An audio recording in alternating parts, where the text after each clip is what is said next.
Hello, welcome to Release Your Wings. In this episode, I'm going to start a little bit differently than we normally do. I'd like to read a small verse from the Mundaya Upanishad. In case you're not familiar with these writings, they came between 800 and 400 BC. This one starts, "Two birds, inseparable companions, perched on the same tree. One eats fruit, the other looks on. The first bird is our individual self, feeding on the pleasures and pains of the world. The other is the universal self, silently witnessing all." Tonight's topic is being the detached observer. I'm Dan Bagley, and I'm discussing this with Shireen Shada. It's so wonderful to be here with you, Dan. Great you have to be no with idea you. how happy I am to be here with you. I as well, my friend.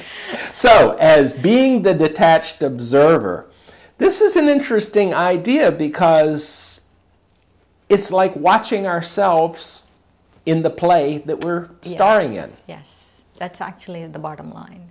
So I guess this is a short evening. Very short. No, we won't wrap it up then. So what is the role of detachment as we go through our normal day? I feel it's an important, very, very important aspect because getting too involved actually reduces our productivity. People actually, it's counterintuitive. You think you'd have to get involved and be passionate to get something done, but I feel what I've noticed is being too involved actually reduces our capacity to take in the world. You just made me remember that old Zen story of the young man who comes to learn the ways of Zen, and he says, "How long should it take?" And the Zen master says something like 10 years. And he said, "No, you don't understand. I've read all the books. I understand so much more. I've been thinking about this, and I will work night and day. Now, how long?" And the master says, "In that case, 20 years. Exactly. And so in a funny way, by being detached and being in that going through and doing the Dharma without keeping the scoreboard in your sights all the time is what is better than... Yeah. And actually, I want to explain what I mean by being a detached observer. Good. There are a few steps, and because this is something I've been practicing a lot lately, is being a detached observer. And so these are the steps I came up for myself. The first step is, of course, to separate yourself as a spiritual being in this human body. That I have a spiritual, I have a human body, I'm having a spiritual human experience, right? But I am a spiritual being. You got what I mean? Yeah. That is one step, to remember that and to identify myself as this being, right? That is separate from the body, because that gives us a sense of detachment from the body and everything to do with what we are doing through the body. And the second one is to watch the game that is going on, to realize that it is a play and to watch that as a play, and that everyone are actors in the play. Absolutely. And it's like a movie, you know, it's like a live movie going on around you, and to just keep reminding yourself that there's a movie going on around. And the third one is actually, the second one is a play, and the third one is a game, that I am in a game. And in a game, in this game, in the game of life, it's not what you define, what people in the world define winning is winning. But in the game of life, winning is when I'm able to really experience that super sensuous joy. It doesn't come from instant gratification, happiness. It doesn't come from ticking people off. It doesn't come from winning against people. You know, it doesn't come from some people being losers and me being winners. The game of life, a super sensuous joy, is a little different. And the fourth one is using God as your companion.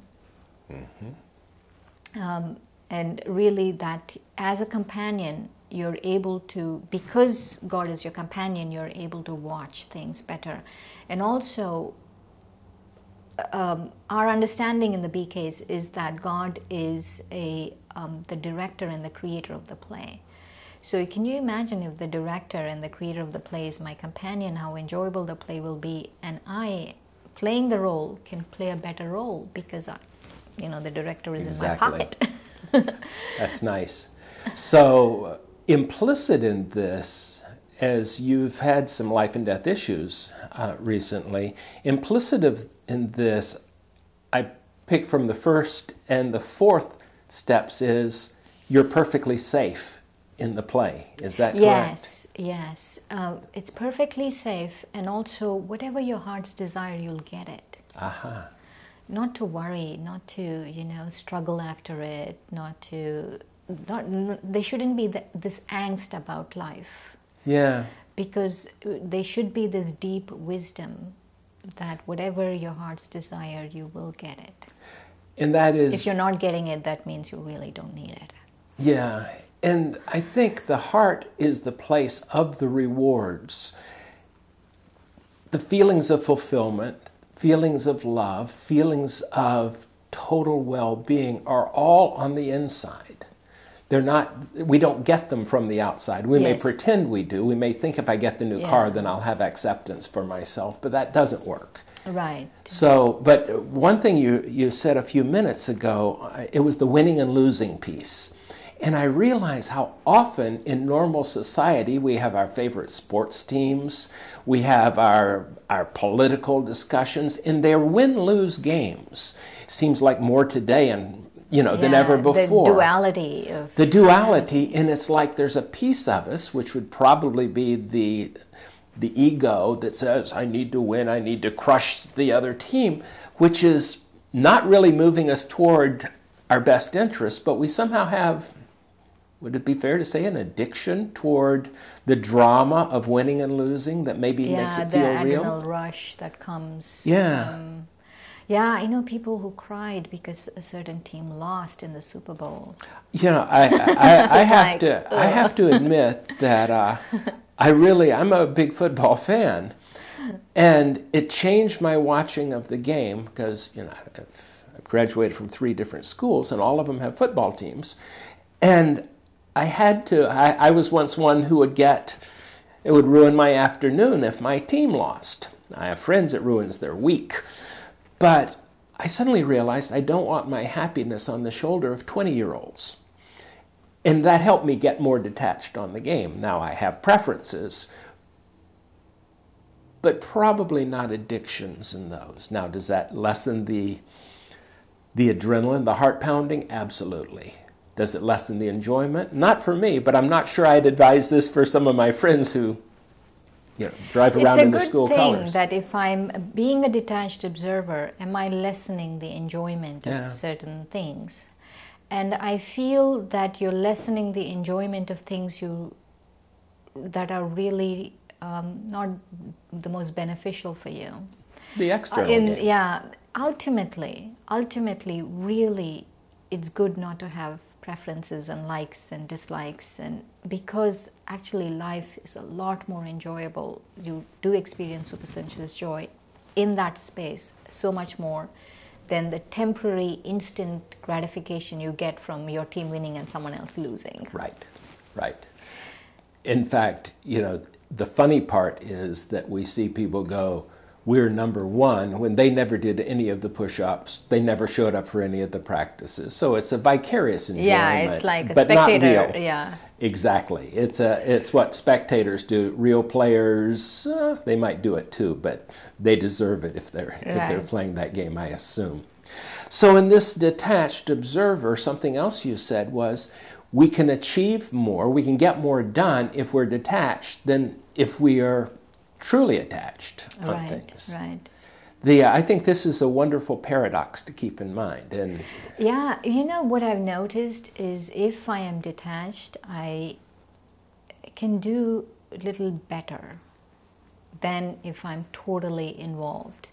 And so that itself is something very important.